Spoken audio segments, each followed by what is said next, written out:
Hello friends, this is your Arjun and मैं आप सब लोग का फिर से स्वागत करता हूँ अपने यूट्यूब चैनल पर।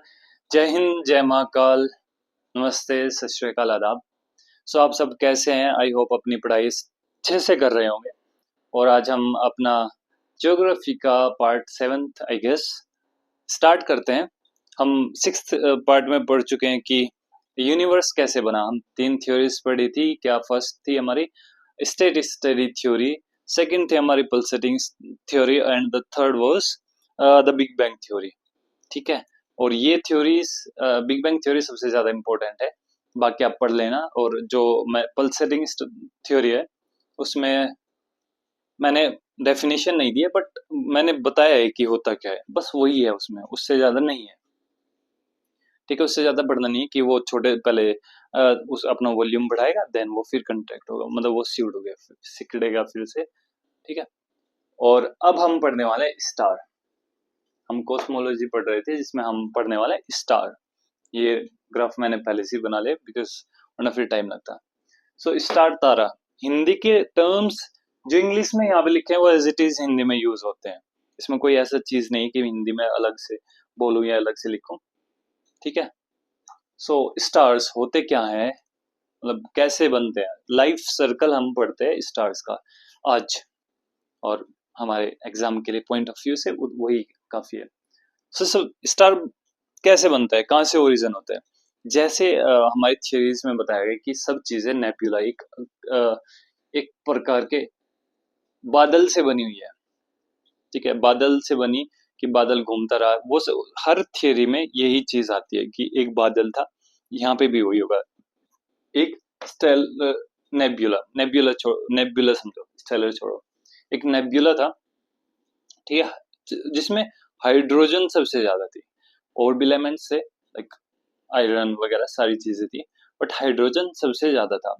फिर उसने स्पिनिंग करना स्टार्ट किया, वो घूमना स्टार्ट हुआ। ठीक है, जब घूमते घूमते घूमते घूमते वो और ज्यादा घूमा, और ग्रेविटी की वजह से वो और जो गैसेस थी, जो सब मटेरियल था, heavier elements iron like core में जाएंगे, ये आपको पता ही है, वो मैंने पहले भी बता चुका हूँ कि जब किसी भी चीज को हम घुमाते हैं, सो हैवियर एलिमेंट्स जो है वो कोर में जाते हैं, और जो लाइटर पार्टिकल्स होते हैं वो आपके सराउंडिंग्स, मतलब चारों तरफ रहते हैं। यही फेनोमेना काम करता है हमारी जब मशीन होती है, जो ड्रेन करने की मशीन होती है, कपड़े सुखाने वाली मशीन होती है, उसमें काम करता है। उसमें क्या होता है कि आप कपड़े डाल देते हैं, जो हैवियर पार्ट है, जो वाटर है, वो आपका बिल्कुल बीच में रह जाता है, जो कपड़े हैं वो जो आपके लाइटर पार्ट है वो साइड में हट जाते हैं। ऐसे ही आपका पानी सोख लिया जाता है और निकाल जाता है ऐसे। ये पार्ट अलग हो गया। सो मैं ये बता रहा था कि आपको कि हैवियर एलिमेंट अंदर चला गया, ठीक है, और जो लाइटर था वो बाहर आ गया, और ग्रेविटी की वजह से उसमें बहुत ज्यादा प्रेशर हो गया। अब प्रेशर की वजह से जो हाइड्रोजन पार्टिकल्स थे, आपको पता है हाइड्रोजन के जो पार्टिकल्स थे, वो दो पार्टिकल मिलके उन्होंने एक हीलियम का पार्टिकल मॉलिक्यूल बना दिया। सो दो हीलियम हाइड्रोजन मॉलिक्यूल्स बनके एक हीलियम का मॉलिक्यूल बनाया, और इस रिएक्शन में इसको कहते हैं fusion, nuclear fusion reaction. Nuclear fusion, हाँ, न्यूक्लियर फ्यूजन रिएक्शन। ना बिके, हिंदी में सर्च कर लेना। न्यूक्लियर फ्यूजन मतलब जब दो पार्टिकल लाइटर एलिमेंट्स के, दो मॉलिक्यूल लाइटर एलिमेंट के कंबाइन होके एक हैवियर मॉलिक्यूल बनाते हैं किसी भी एलिमेंट के। सो उसमें क्या क्या होता है, उसमें कुछ चेंजमेंट होता है, एक एलिमेंट मिलता है हमें, ठीक है, एक मॉलिक्यूल मिलता है, प्लस एनर्जी रिलीज होती है, energy in the form of light and heat, energy उसमें रिलीज होती है। तो जब हाइड्रोजन हीलियम में कन्वर्ट होता है, मतलब बड़ा ही हाइड्रोजन बड़ा है ना, हाइड्रोजन पहले आता है, hydrogen helium, hydrogen helium lithium barium boron carbon, ऐसे होता है पीरियोडिक टेबल में। ठीक है। सो हाइड्रोजन कन्वर्ट हुआ हीलियम में, किस प्रोसेस के थ्रू, न्यूक्लियर फ्यूजन के। क्या बनाया उसने, एक लाइटर मॉलिक्यूल ने हैवियर मॉलिक्यूल बनाया, जिससे एनर्जी रिलीज हुई in the form of light and heat.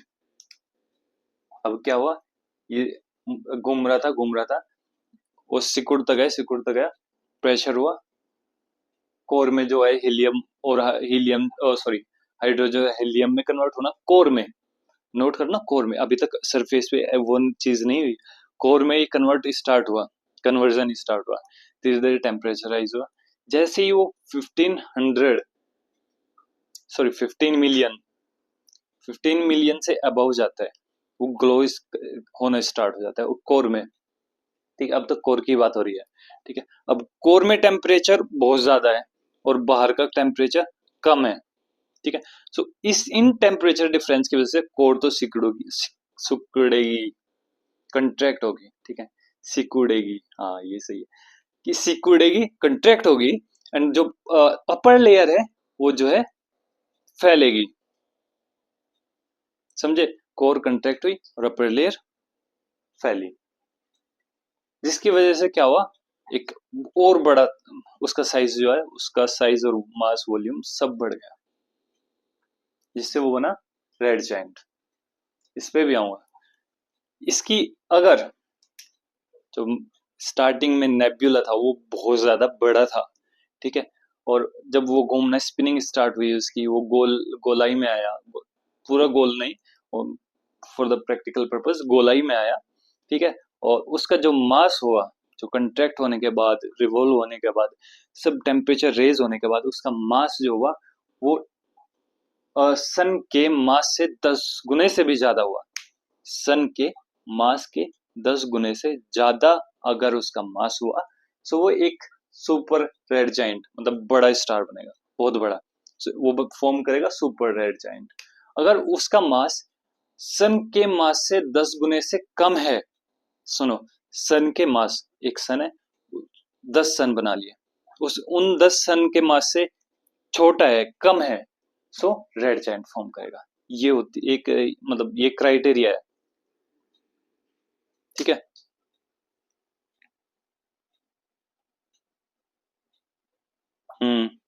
यही है।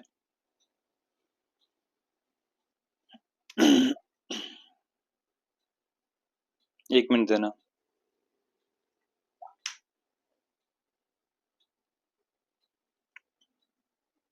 तो हमने क्या बोला कि कोर में जो टेम्परेचर रेज हुआ उसकी वजह से वो कोलैप्स हुआ, और जो अपर लेयर थी, जो उसकी बाहर की लेयर थी, वो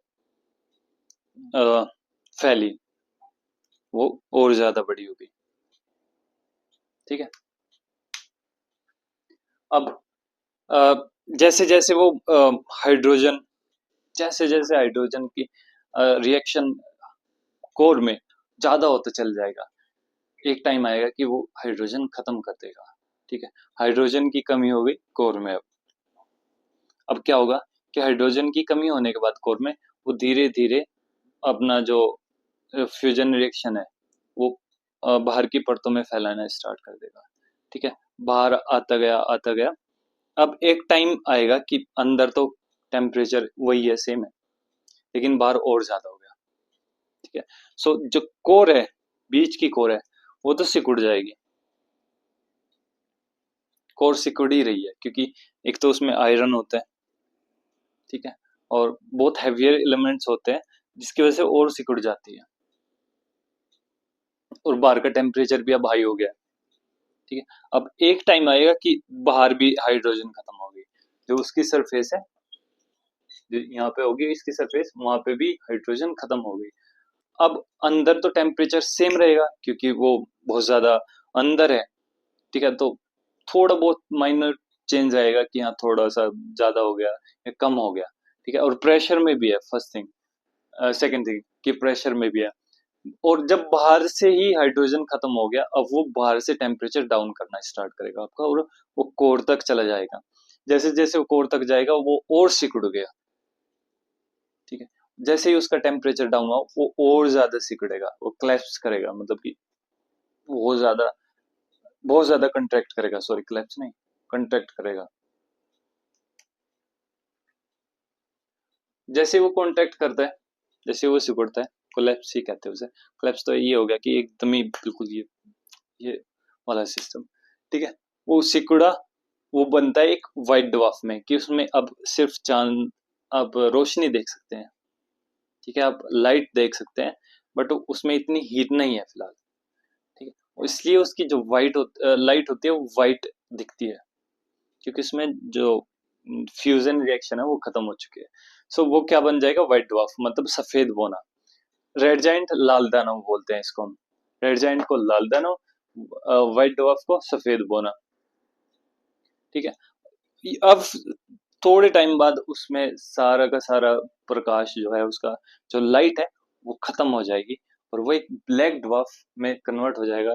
लाइक छोटा प्लेनेट, या प्लेनेट से तो बहुत बहुत बड़ा होता है, एक ग्रह से तो बहुत बड़ा होगा, ठीक है।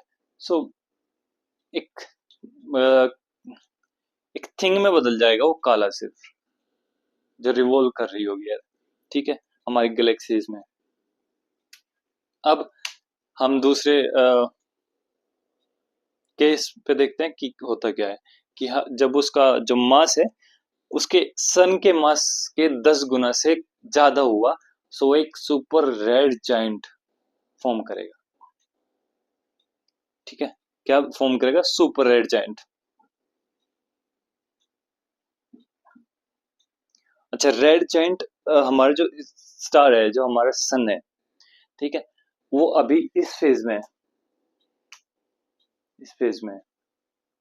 ऑफ कोर्स वो 10 उसके मास से 10 गुना तो कम नहीं है, वो 1 m है, ठीक है। और डेफिनेट सी बात है, वो रेड जाइंट ही बनेगा। वो या तो व्हाइट डवार्फ बनेगा, या वो उसका लास्ट स्टेज ब्लैक डवार्फ होगा, ठीक है, काला बोना होगा, ठीक है। लेकिन वो इस फेज में है, जब वो रेड जाइंट के फेज में आएगा, लाल दानव के फेज में आएगा, माइट बी कुछ मिलियन साल बाद, कुछ नहीं आइडिया है, क्योंकि ये प्रोसेस बहुत ज्यादा टाइम लेती है, ये मिलियन ईयर्स लेती है, मतलब करीबन अरबों साल लेती है। सो वो कन्वर्ट होगा रेड जाइंट में। और ऐसा बोला जाता है कि जब वो रेड जाइंट में कन्वर्ट होगा, तो वो हमारा जो ग्रह है मर्क्यूरी, सबसे पहला ग्रह, उसको भी अपनी चपेट में ले लेगा, इतना बड़ा होगा, हमें कैसे दिखाई देगा उस टाइम तो हम रहेंगे भी नहीं, पता नहीं रहेंगे या नहीं रहेंगे, क्या होगा क्या नहीं। सो वो ऐसा दिखाई देगा, ऐसा कुछ होगा, समझे। लेकिन जो उसका टेम्परेचर होगा वो डाउन होगा, क्योंकि जो उसमें रेड जाइंट, हाँ, टेम्परेचर जो होगा वो और डाउन हो जाएगा, क्योंकि उसकी जो हाइड्रोजन है वो खत्म होना स्टार्ट हो जाएगी। ठीक है, उसके बाद वो धीरे से प्लैनेट नेबुला से व्हाइट डवार्फ और फिर ब्लैक डवार्फ में। सो सुपर रेड जाइंट, जब वो नेबुला का ही साइज बहुत बड़ा हो, उसके बाद वो स्टार, जो प्रोटो स्टार है, वो पहला फॉर्म है स्टार की, वो बहुत बड़ी बन जाए, उसके बाद जो हाइड्रोजन हीलियम कोर है वो और ज्यादा सिकुड़े, और जो हमारी बाहर की परत है वो और ज्यादा फैल जाए, सो वो सुपर रेड जाइंट बनाता है। उस जब ये बनता है, तो अंदर आयरन होता है, और अंदर टेम्परेचर भी बहुत ज्यादा है, और बहुत ज्यादा मात्रा में आयरन है, और बहुत ज्यादा मात्रा में और दूसरी गैसेस है, जिसकी वजह से एक्सप्लोजन होता है, एक एक्सप्लोड होता है, बहुत बड़ा एक्सप्लोड, जो दिन में भी देखा जा सकता है, इतना ज्यादा ब्राइट होता है, जिसे हम कहते हैं सुपरनोवा, ठीक है। ये सुपरनोवा एक एक्सप्लोजन, एक एक्सप्लोड है, एक विस्फोट होता है बहुत बड़ा सुपरनोवा का, ठीक है, जो हम दिन में भी देख सकते हैं। और विस्फोट होने के बाद जो कोर बचती है, अगर उसका साइज, उसका मास जो है सन के मास के या तो 1.3 से कम है, और 1.5 से ज्यादा है, 1.5 और 3 के बीच में है, सो वो क्या बनाएगा, एक न्यूट्रॉन स्टार बनाएगा, मतलब कि चमकता हुआ सितारा बना देगा एक, ठीक है। अगर उसका मास सन के मास से 10 गुना ज्यादा है, सो वो क्या बनाएगा, ब्लैक होल बना देगा, जिसमें इतनी ग्रेविटी होगी कि वो लाइट को भी अपने अंदर खींच लेता है। आई होप ये लाइफ सर्कल स्टार का आपको समझ आया होगा, ठीक है। यही है सिर्फ लाइफ सर्कल स्टार का। इसे ही आपको लैंग्वेज में लिखना है, और लैंग्वेज में पढ़ के अभी दिखा दूंगा, बता दूंगा, ठीक है। और इस जो ये बनता है ना न्यूट्रॉन स्टार, इसका मास, इसका वेट, मास कह सकते हैं, इसका मास इतना ज्यादा होता है कि अगर एक चम्मच भी उसमें से उठा लो, सो पूरा अर्थ के मास का इक्वल होगा। इतना ज्यादा डेंस होता है ये, बहुत ज्यादा डेंस होता है, क्योंकि इसमें फ्यूजन रिएक्शन होती रहती है और घूमता रहता है। जो ग्रेविटी होती है और ज्यादा बढ़ जाती है। अगर ज्यादा ही ग्रेविटी हो जाती है फिर सुपरनोवा बहुत ज्यादा है, उसका कोर का साइज भी बहुत ज्यादा है, तो ब्लैक होल बन जाता है। तो इसका इतना ज्यादा डेंसिटी होती है कि अगर एक चम्मच इसकी उठा ले, इसकी मिट्टी की, और हमारे पृथ्वी का मास कंपेयर करें तो दोनों का इक्वल होगा। इतना मास होता है उसका।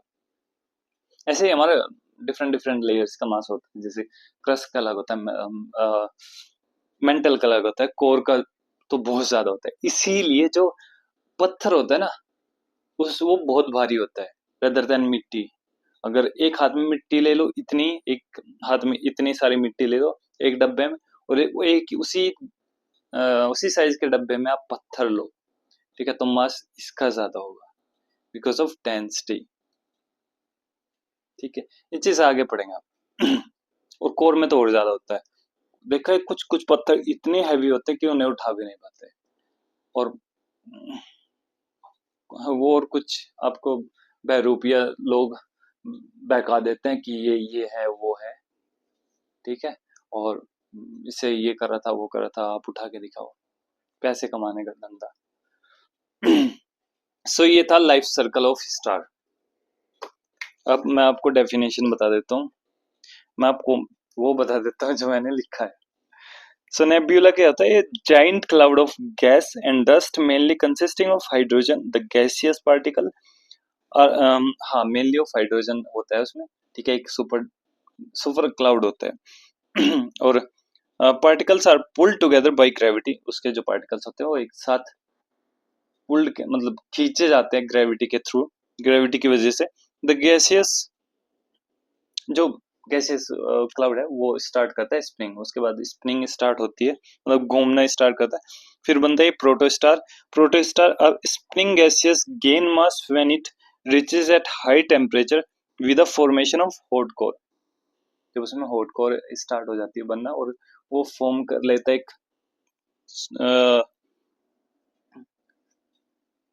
एक गोल शेप में एक स्टार की, ठीक है। Birth of star when the temperature of core, जो कोर का टेम्परेचर है वो 15 मिलियन डिग्री से ऊपर हो जाता है। सो जो nuclear fusion reaction starts spark at the core. So nuclear fusion start हो जाती है उसके कोर के अंदर। Red giant when the supply of hydrogen run out the core of at the core of star, it contracts and simultaneously the outer core वो expand करती है, result in increase in the size of star। so इसलिए उसकी core तो सिकुड़ जाती है और जो बाहर की लेयर है वो फैल जाती है, इसलिए उसकी मास जो है और वॉल्यूम जो है वो बढ़ जाता है, साइज जो है वो बढ़ जाता है। if it is a low mass star with less than 10 times the mass of sun, the core collapse। अगर ये इसका मास जो है 10 गुना मास ऑफ सन है, सन के 10 गुना से कम है, सो जो कोर है वो कोलैप्स करते हैं, leading to the formation of planetary nebula with a spherical shell of gas which over the period of time will be left with the only core. And यही है सब चीजें जो मैंने बताया ना, सिर्फ यही है और कुछ नहीं। मैंने अपनी लैंग्वेज में बताया आपको। अगर आप प्रिपरेशन अच्छे से कर रहे हो, ये तो प्री के लिए तो इतना हो जाएगा। मतलब इसमें से क्वेश्चन आएगा कि व्हाइट ड्वार्फ कब बनेगा, उसमें डाल दिया कि जब उसका साइज जो है वो 10 टाइम्स ऑफ मास ऑफ सन है या 10 टाइम्स ऑफ मास ऑफ सन से नहीं है, मतलब ऊपर नीचे कर देगा, कोई कुछ भी ऐसा दे देगा। बट अगर आप मेंस में ऐसा कुछ आया, वैसे तो मुश्किल है, बट अगर ऐसा कुछ आया तो जो मैंने बताया वही लिखना है। थैंक यू सो मच आज के लिए। कल हम स्टार्ट करते हैं अपना व्हाट, कल हम क्या पढ़ेंगे? स्टार के बाद आता है हमारा प्लैनेटरी सिस्टम। कुछ स्टैटिक्स है हमारे, वो पढ़ने वाले हैं। लाइक हम पढ़ने वाले क्या, जैसे galaxies, twinkling of star, constellations, polar star, then solar system, उसके बाद सोलर सिस्टम आता है। सो एक छोटे छोटे टॉपिक्स बचे हैं स्टैटिक टाइप में, ठीक है, उसके बाद हम सोलर सिस्टम पढ़ेंगे। Thank you so much for this. Hope ये वीडियो आपको अच्छा लगेगा, और छोटा सा वीडियो है लेकिन अच्छा है, बहुत अच्छा है, ठीक है। मैं डेफिनेशन डाल दूंगा वीडियो के एंड में। Okay, thank you so much, please review this video.